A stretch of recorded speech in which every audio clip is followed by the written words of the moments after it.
ഈ കുരുപ്പിനെ കണ്ടിട്ടാണ് ഇന്നത്തെ ദിവസം സ്റ്റാർട്ടായത്. ഇടുക്കി ഊരുതണ്ടൽ പാർട്ട് 2 ആണ് ഇന്നത്തെ. മണിക്കൂറിൽ 35 കിലോമീറ്റർ വേഗതയിലാണ് ഇവിടെ കാറ്റ് വീശുന്നത്. അതുകൊണ്ട് തന്നെ ഒരുപാട് വിൻഡ് ഫാമുകൾ ഇവിടെ ഉണ്ട്. അത് കാണാണ്ട് പോയാൽ മോശമല്ലേ മുത്ത? അപ്പൊ നമുക്ക് കാറ്റാടി മരങ്ങൾ കാണാൻ വെയിലത്ത് നടക്കുമ്പോഴും അതിമനോഹരമായ കാഴ്ചകൾ സൈഡിലുണ്ട് കേട്ടോ. നമ്മുടെ കേരളത്തിൽ നിന്ന് തന്നെ കാറ്റിൽ നിന്നും ഏറ്റവും കൂടുതൽ വൈദ്യുതി ഉൽപ്പാദിപ്പിക്കുന്ന പ്രധാന കേന്ദ്രങ്ങളിൽ ഒന്നാണ് രാമക്കൽ. സൈഡിലെ ഏലത്തോട്ടങ്ങൾക്ക് വെള്ളം എടുക്കുന്ന ഒരു കുളമാണ്.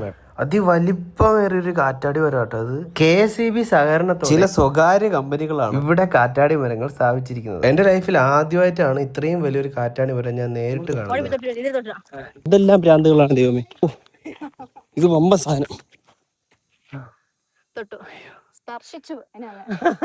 തത്തു ഇവിടെ കാറ്റാടി മരത്തിൽ പേരൊക്കെ എഴുതി വെക്കുവാണ്. എന്തരാവോ എന്തോ. വർഷം മുഴുവൻ ഇവിടെ കാറ്റ് ലഭ്യമാണ്. ഏകദേശം 35 കിലോമീറ്റർ വേഗതയിലാണ് ഇവിടെ കാറ്റ് വീശുന്നത്. നമ്മുടെ പേര് കൊത്തിവെച്ചത് കാറ്റാടി മരങ്ങൾ കറങ്ങാൻ തുടങ്ങിയിട്ടാണ്. കാറ്റാടി മരങ്ങൾ കറങ്ങുമ്പോൾ ഒരു പ്രത്യേകതര സൗണ്ട് ഇവിടെ കേൾക്കാട്ടോ. ആദ്യമായി കാണുന്നതുകൊണ്ട് തന്നെ എനിക്കിതൊരു വല്ലാത്തൊരു എക്സ്പീരിയൻസ് ആയിരുന്നു സുഹൃത്തുക്കളെ. ബൈക്കൊക്കെ കൊണ്ടുവച്ച് ഫോട്ടോ എടുക്കാനുള്ള ഒരു സ്പേസ് ഇവിടെ ഉണ്ട് കേട്ടോ. ഇവിടെ ചുറ്റിനും ഭയങ്കര വ്യൂ ആട്ടാ.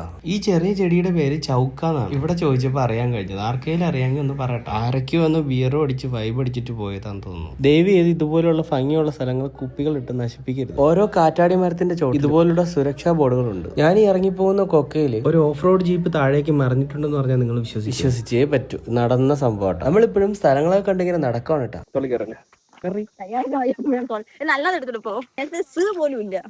സ്നേഹത്തിന്റെ സാ പോലും ഇല്ല.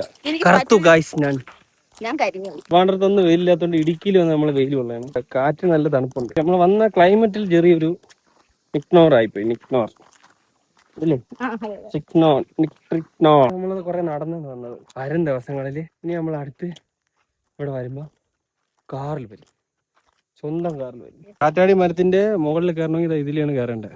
ഇങ്ങനെ അതിന്റെ ടോപ്പിൽ അടുത്ത കടയിൽ നിന്ന് ഒരു ചോക്കോബാറും മേടിച്ച് കഴിച്ചു. പൊന്നു ഇവിടെ ഒരു കണ്ണാപ്പി ഇടാൻ ശ്രമിച്ചുകൊണ്ടിരിക്കുക. ഇതിനിടയിൽ ഞാൻ ഏലത്തോട്ടം വിട്ടില്ല. നമ്മൾ ഇനി നേരെ വീട്ടിലേക്ക് പോകും. വാനില ചെടിയേ